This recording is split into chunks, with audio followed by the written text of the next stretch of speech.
மன்னவன் இயேசுவின் பிறப்பை மண்ணகத்திலும் மானிட அன்பின் உறவிலும் மகிழ்ந்து கொண்டாட தங்களையே தயாரித்து கொண்டிருக்கும் என் அன்பு நிறை சகோதர சகோதரிகளே, புனித லூக்காஸ் நற்செய்தி அதிகாரம் 1 இறை வசனங்கள் 26 38 வரையுள்ள இயேசு பிறப்பின் முன்னறிவிப்பு பற்றி தியானிக்க அழைக்கின்றேன்.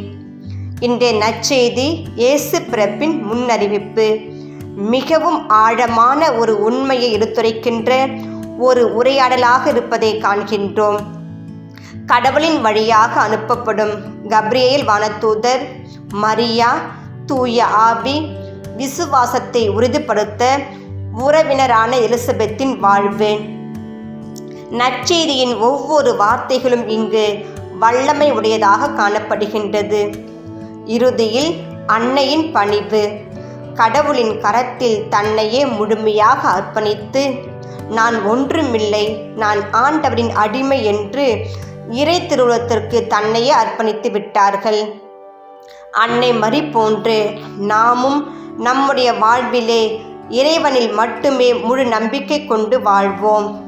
அன்று அன்னை மரிக்கு உறுதி தந்து உடனிருந்து வழிநடத்திய கடவுள் இன்றும் நம்முடன் பயணிக்கின்றார், நம்மை வழிநடத்துகின்றார். எனவே வாழ்வில் வரும் இன்னல்கள், தடைகள், இடையூறுகள், குழப்பமான மனநிலைகள் என இதற்குள் நாம் ஒவ்வொரு நாளும் வாழ்ந்து கொண்டு தான் இருக்கின்றோம். ஏன், எதற்கு என்று கேள்வி கேட்டு வாழ்ந்து இறுதியில் மனம் உடைந்து போகின்றோம்.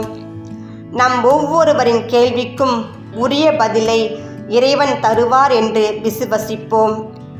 மன்னக வாழ்விலே துன்பங்கள் நம்மை ஒன்றும் செய்ய முடியாது என்பதை உணர்ந்து அன்னை மரி போன்று அன்பை இதயத்தில் சுமந்து உடன் வாழ்வோருக்கு கிறிஸ்துவை வழங்குவோம். கிறிஸ்துவை தருவதே நம் கிறிஸ்துவ வாழ்வு என்ற உண்மையை உணர்ந்து வாழ்வோம். நம்மை இறைவனின் அன்பு கரத்தில் அர்ப்பணிப்போம். இந்நாள் இனிதாய் அமையட்டும். ஆமேன்.